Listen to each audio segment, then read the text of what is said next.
भारत में अवैध बांग्लादेशी नागरिकों की गतिविधियों और उनके खिलाफ की गई कार्रवाइयों से संबंधित हालिया समाचार इस प्रकार हैं। हालिया गिरफ्तारियां और कार्रवाइयां। दिल्ली में 30 अवैध बांग्लादेशी नागरिक गिरफ्तार। दिल्ली पुलिस ने भारत नगर क्षेत्र में 30 बांग्लादेशी नागरिकों को अवैध रूप से रहने के आरोप में गिरफ्तार किया। ये लोग बिना वैध दस्तावेजों के भारत में रहे थे और ट्रैफिक सिग्नलों पर भीख मांगने जैसी संदिग्ध गतिविधियों में लिप्त थे। पश्चिम बंगाल के दिनहाटा स्टेशन से 28 बांग्लादेशी नागरिक गिरफ्तार। 30 मई 2025 को पुलिस ने पश्चिम बंगाल के दिनहाटा रेलवे स्टेशन से 28 बांग्लादेशी नागरिकों को गिरफ्तार किया, जिनमें 8 महिलाएं और 9 नाबालिग शामिल थे। ये लोग हरियाणा में 2 दशकों से अधिक समय तक रह रहे थे और हालिया कार्रवाई के डर से बिहार होते हुए बांग्लादेश लौटने की कोशिश कर रहे थे। असम सरकार द्वारा अवैध विदेशी नागरिकों को नोमैन्स लैंड में भेजा गया।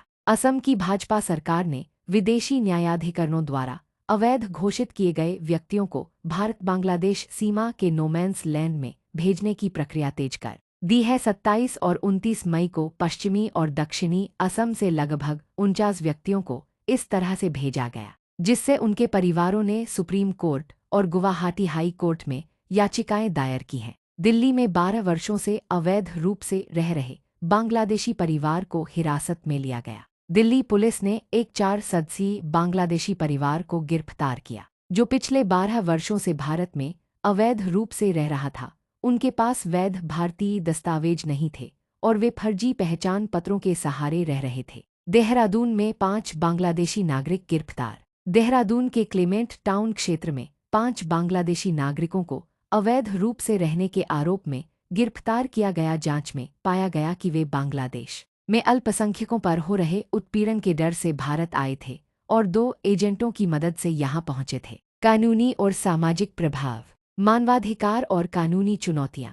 असम में अवैध विदेशी नागरिकों को नोमैन्स लैंड में भेजने की प्रक्रिया पर मानवाधिकार संगठनों और विपक्षी दलों ने सवाल उठाए हैं। सुप्रीम कोर्ट और गुवाहाटी हाई कोर्ट में इस संबंध में याचिकाएं दायर की गई हैं। नकली दस्तावेजों का उपयोग। कई मामलों में बांग्लादेशी नागरिकों द्वारा फर्जी आधार कार्ड, पैन कार्ड और अन्य भारतीय दस्तावेजों का उपयोग करके भारत में अवैध रूप से रहने की घटनाएं सामने आई हैं, जिससे सुरक्षा एजेंसियों की चिंता बढ़ गई है।